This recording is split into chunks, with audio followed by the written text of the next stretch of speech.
por vezes, o diagnóstico é feito de acordo com a queixa da paciente. Então, em casais que estão investigando infertilidade, encontra-se os miomas.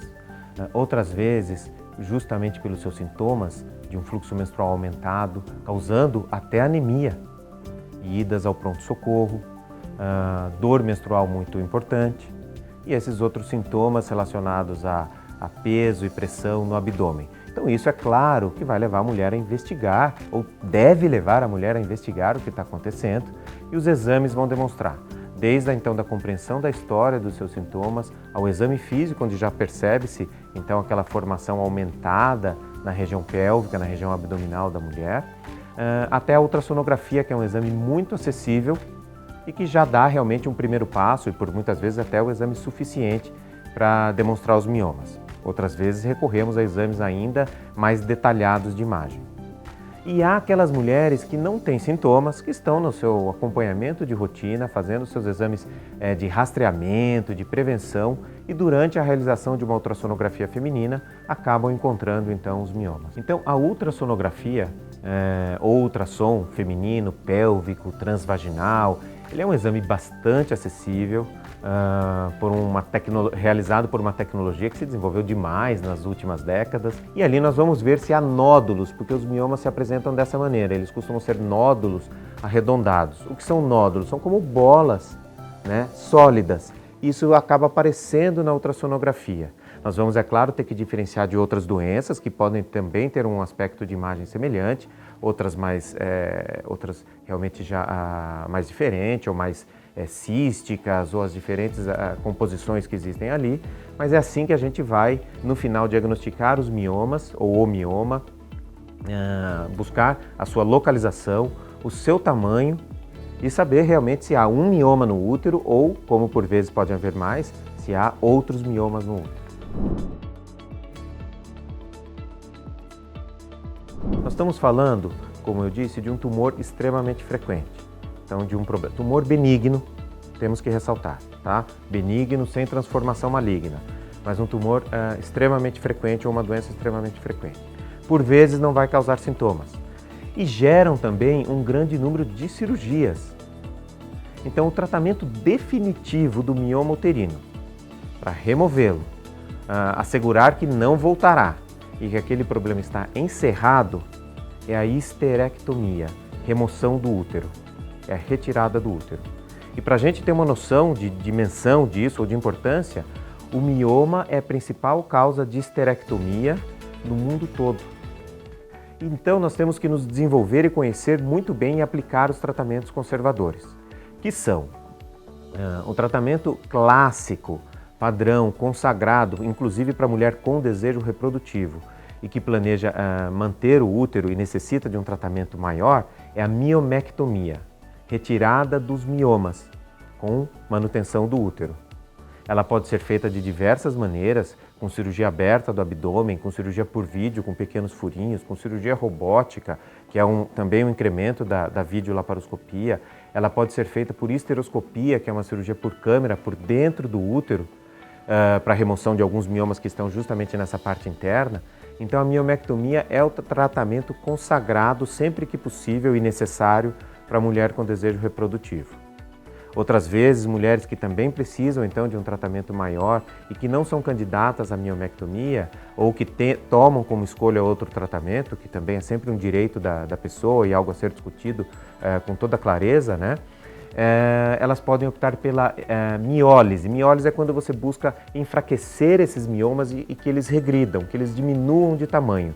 Você busca ter uma morte celular dessas células tumorais e assim elas vão regredir. Então, uma das maneiras de realizar a miólise é a embolização das artérias uterinas, quando a gente, por meio de um catéter colocado na artéria femoral, a gente caminha até as artérias uterinas, que são os vasos sanguíneos que nutrem o útero, e ali nós injetamos partículas que vão migrar na circulação uterina em direção aos miomas para reduzir o aporte de nutrientes, de oxigênio e buscar a redução então desses tumores. Tá?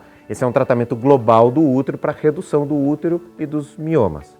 Tem algumas consequências ou riscos do ponto de vista reprodutivo ou de função ovariana, mas a técnica só vem evoluindo e muitas vezes então indicada também para preservação do útero, em especial quando a miomectomia não é a primeira escolha desta paciente. Outra maneira de buscarmos a miólise, que é esta redução tumoral, é pela ablação do mioma. Então a gente vai aumentar a temperatura do mioma por meio de energia hoje utilizada de radiofrequência, uma agulha que nós injetamos guiados por um ultrassom. A gente injeta essa agulha no nódulo e vai tratar mioma por mioma, aplicando energia, aumentando a temperatura e esperando uma regressão desses miomas ao longo dos próximos meses. Para as mulheres que têm sintomas mais leves e que não precisam de uma intervenção desse tamanho, seja conservando o útero ou removendo o útero, elas precisam de algo mais suave, apenas para amenizar os seus sintomas, a gente vai recorrer a todos os métodos que diminuem cólica e sangramento menstrual. Nós temos aí anti-inflamatórios, temos medicações que são chamadas antifibrinolíticos e temos também tratamentos à base de hormônios que estabilizam, regulam os hormônios, afinam a camada interna do útero, levam a menos sangramento e cólica e melhora dos sintomas.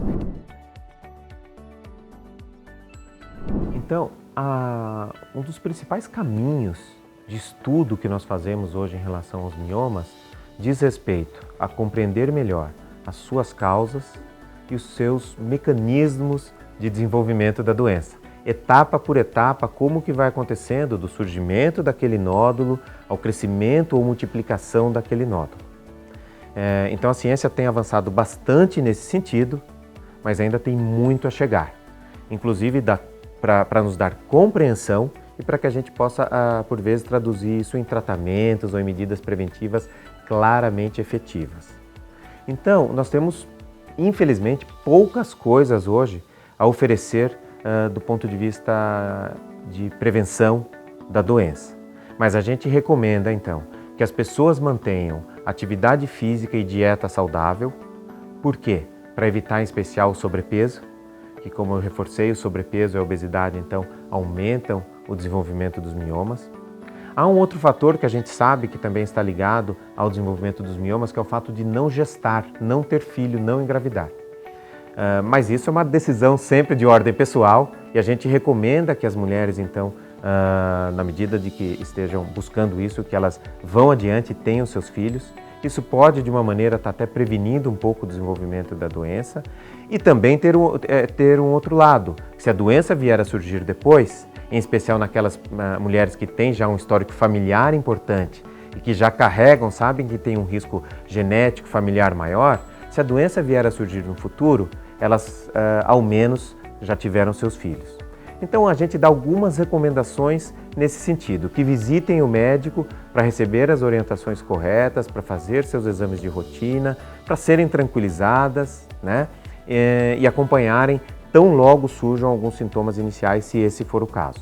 Nós temos também alguns estudos que demonstram, estudos epidemiológicos, então que acompanham grandes populações, que nos demonstram que as usuárias de pílula anticoncepcional têm menos miomas do que as não usuárias.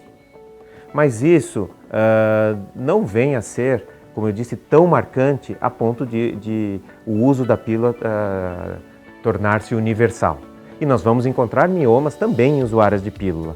Então o que nós vamos fazer? Olhar a mulher no contexto todo, entender a sua saúde, ver o que é benéfico para ela. E, eventualmente, um método anticoncepcional já tem outros benefícios que ela está buscando, pode ser que ajude nesse sentido, ou para outras, como eu disse, buscar a gestação tão logo elas se sintam prontas e dessa maneira prevenir a doença e não impactar no seu futuro reprodutivo. E sempre, então, manter uma boa saúde, manter atividade física e fazer as visitas ao médico.